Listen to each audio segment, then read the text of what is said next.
แต่เวลามากินมะม่วงน้ำกันเถอะบ่กินดอกเฝ้าไป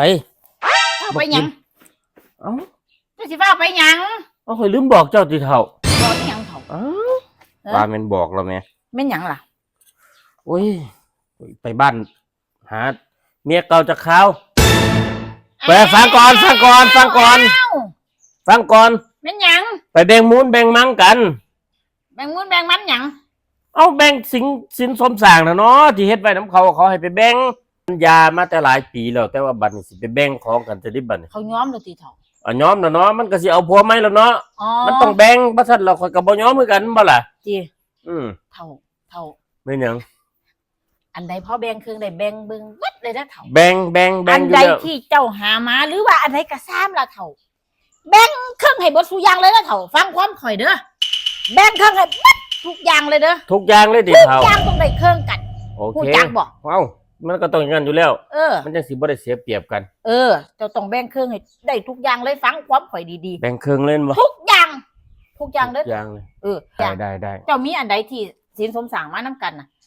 หรือว่าอันใดเขาสิแบ่งให้ก็แบ่งโลดแบ่งเครื่องมีหยังแน่ล่ะเฒ่าข่าวๆมึงดูก็มีบ้านมีที่หั่นล่ะที่เห็นน่ะมีหยังอีกบ่ก็มีลูกผู้นึงก็มีบ้านมีที่ก็สิแบ่งยังที่กับบ้านที่50ไร่ก็สิแบ่งครึ่งกันสิได้อยู่ดอกว่าคนละ25ไร่กันบ่ไปก่อนเด้อไปเฒ่าไปเฝ้ามามันสิค้ำหยังดอกไปเดี๋ยวเจ้าสิเป็นห่วงไปก่อนโอ้ยตายคือนานมาแถวบาทที่นี่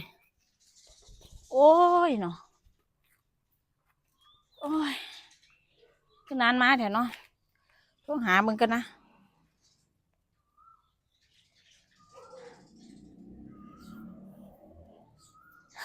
ฮัลโหลเท้าเป็นยังเจ้าคือนานมาแท้โอ้ยมันไปบ่ทันได้เท้ามันเคลียร์กันบ่ทันลงโตเทียเอามาสั่งว่าแถมมันสิเคลียร์ยากปานนั้นติคือเว้าแล้วว่าสิแบ่งคนละครึ่งก็ได้หยังแบ่งคนละครึ่งทุกอย่างล่ะเท้าแต่มันยังเหลืออีกอย่างนึงที่มันต้องใช้เวลาในจักหน่อยมันแม่นหยังล่ะเท้า2 มื้อเขาจังสิกลับเป็นเท้าปานคือสิอยู่โดนแท้ต้องอยู่เด้อมันต้องเฮ็ดภารกิจให้เสร็จเท้าเพราะฉะนั้นมันบ่แล้วภารกิจหยังมาสั่งว่าแถบัดที่เนี่ยโอ้ยแบ่งเบิดแล้วยังแต่ลูกนี่น่ะมันแบ่งบ่ลงโตมันมีผู้เดียวนึงเนาะเอ้าแล้วเฮ็ดจังไดล่ะบัดนี้เนี่ยจังได๋ข้อยก็สิเฮ็ดเอาอีกจักผู้นึงเนาะให้มันเป็น2แบ่งกันคนละตัวคนละตัวเนาะ